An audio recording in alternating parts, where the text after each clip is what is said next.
Today, we're gonna answer the question of how to get more inspired and motivated for the gym. Hi, my name is Milan. I share my lessons here on YouTube. And as I said, we're discussing how to actually be constantly and consistently motivated to go to the gym. And without further ado, let's begin. So, the first thing that we actually have to discuss here is discipline. So when you watch the majority of fitness YouTubers or guys that generally talk about training or whatever, they always talk about discipline. Discipline is the most important virtue. If you don't have any self-discipline, you're not going to go to the gym, and so on and so on. And I kind of agree with that. That is technically true, but we have to take into consideration that if you're motivated to do something, you're more likely to do it. And in fact, when you actually do it, you're going to have a better experience. And in our situation, you're going to have better gains, which is the most important thing in the world, right? Solving world hunger, getting financially stable, building a family, all of those things are irrelevant when it comes to this.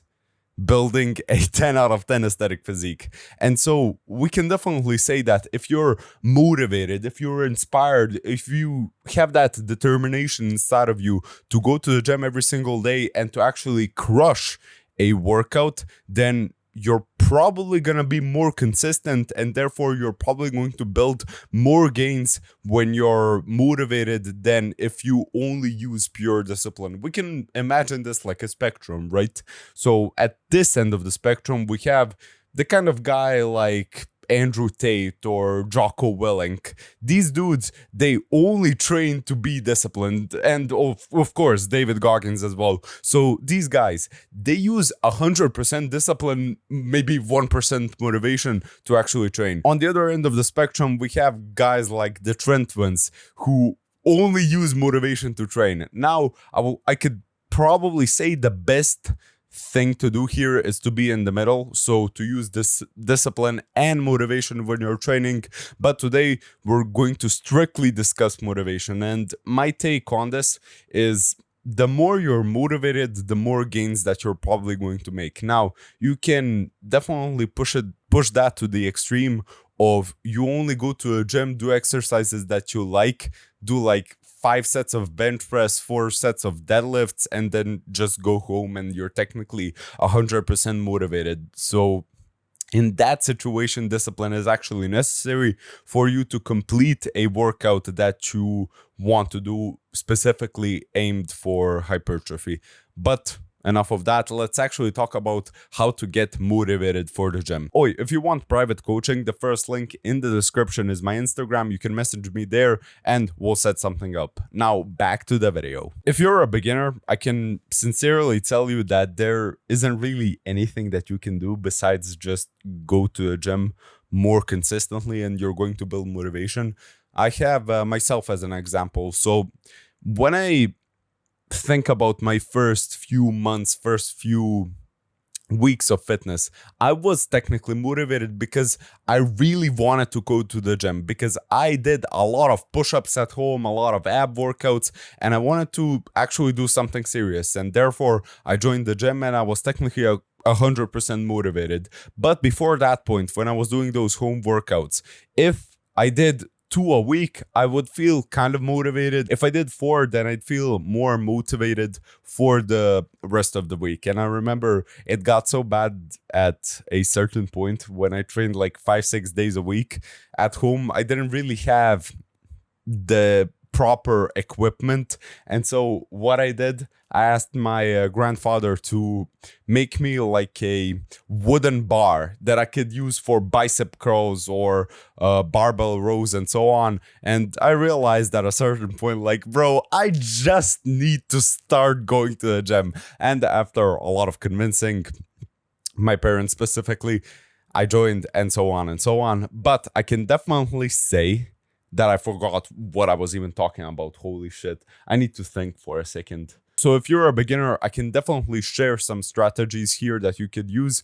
But you just have to get more consistent. If you're training once per week, of course, you're not going to be motivated for the rest of that week, because you look at exercise as something that you don't like, something that you don't regularly do.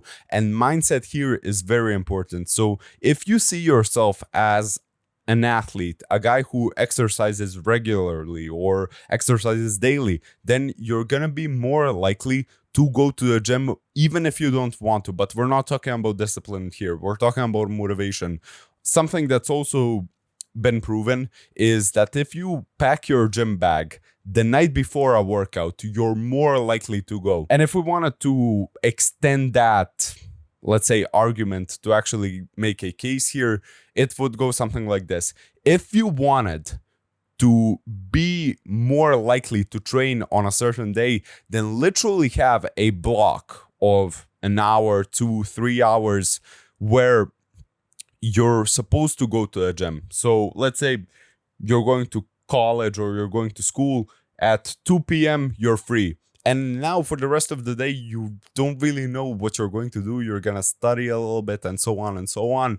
No. When 2 p.m. hits, you already know you're packing your gym bag and you're going right to the gym. There are zero excuses that you could possibly use in this scenario. And when you've already packed that gym bag, when you've got your music playing, that's something that's also important, by the way. What I did for a very long time, I'd have the same playlist for my gym sessions. Now, why is that? Well, I can give a brief example here. So you probably know a certain song that when you listen to it, you remember those moments when you were a kid and you listen to the same song and you have certain memories of that time. For example, when I listen to the band Haken, or to be honest, any band that is progressive metal, I remember myself discovering metal music for the first time. I remember who I actually was in love with, how I didn't go to a gym, how I was hyper depressed, and so on and so on. So when we apply that to our situation, if you have a playlist for yourself right before the gym, during your workout, and after your workout, you're more likely to actually be motivated when you listen to that music. And the last thing that I can honestly say here is have a gym partner with you. Why? Because if you have a good gym partner, not just somebody that you technically train with, you do the same exercises and so on and so on. No, if you have a gym bro that is your friend as well, you're more likely to go to a gym, especially if you go at the same time. So I remember this was me and my friends' principle when we actually started going to a gym together.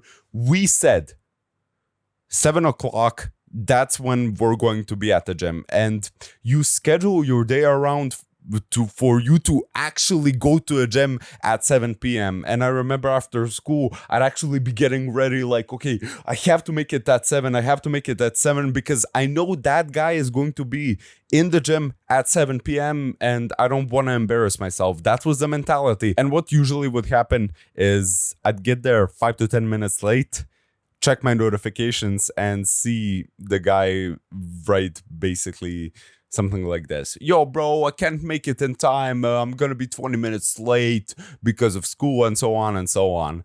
And I'm like, bro, are you for real? I basically ran to the gym because I didn't want to miss our first exercise together. This feels like betrayal. But from this story, you can definitely see how important it is to have a gym bro. When you don't have somebody who's your accountability partner, you can't really be sure that you're going to go to the gym that day. And also what technically helps is to have a perfect workout plan, perfect set of exercises, because you're more likely to track those exercises and generally be more focused on that. But from my experience, what I've definitely found out is a little bit of freestyling helps for sure when it comes to exercise selection, how many sets, how many repetitions you do, but a lot of it is trial and error. So, for example, I can definitely talk about this. When it comes to the bench press, technically, what is the best for me if I wanted to get maximum hypertrophy is to do something that's relatively light weight for me, like 225 for 8 to 12 reps with very slow eccentric, deep stretch, and so on and so on. But that would technically make me less motivated because I don't like doing high rep bench press. What I want to do when it comes to the bench press is I want to lift some heavy ass weights powerlifter style. Even though I'm technically not a powerlifter, I still do some of my exercises like an actual powerlifter. I would technically call myself a power builder, a guy who also focuses on aesthetics, rather a guy who's into powerlifting but also wants to look like David Lade, who doesn't want to be a fat fuck basically. And so I realized that after 2 or 3 years of lifting. So for the majority of my lifting career, I was that guy who trained 100% hypertrophy, relatively high reps or medium reps, didn't really go below 6 or 8 reps at any given point because I didn't think that was optimal. And by the way, when it comes to science, technically anything between 5 and 30 reps yields the same result when it comes to muscle gain. So I can technically train like a power builder and still have massive arms, a massive chest, and so on and so on.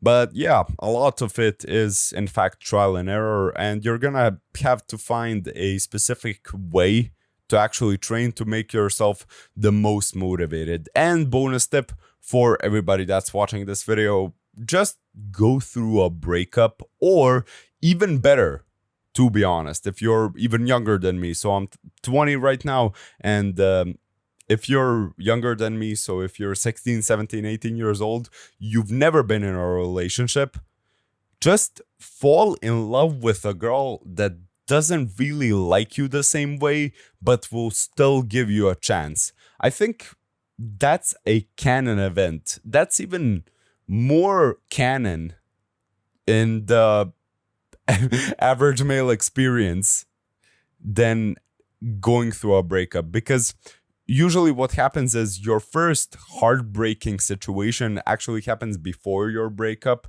as a guy.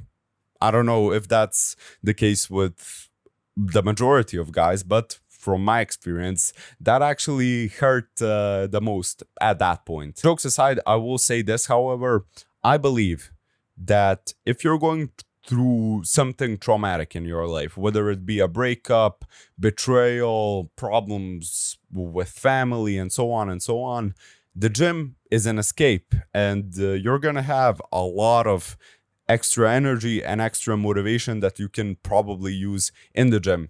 I remember this happened to me a couple of times when I'd be going through a breakup. My brain literally can't sleep, and so I'd fall asleep and I'd wake up naturally at 6 a.m. Even though I slept for 5 hours that night, I literally couldn't sleep anymore. And so what would happen is I'd go to the gym, I'd be ready for my workout, and hit a 10 out of 10 gym session where every single exercise hit me like a drug. And I'm not even kidding. Even Tom Platz used to say this. What did Tom Platz used to say? What's that Trent Twins quote? You gotta leave some space in between the plates to let them jiggle, because you know what's not jiggle. I remember Tom Platz's story because his wife cheated on him with his gym partner, who also wanted to be a bodybuilder, which is like, oh, bro, you died, man. You literally died, bro. But he got 10 times better gains, so it was probably worth it. I don't know. Thank you for watching this video. If you want to, you can watch this video right here, and I'd highly appreciate it if you could subscribe to the channel here. And as always, see you at the top. And by the way, coaching, first link below. Bye, man.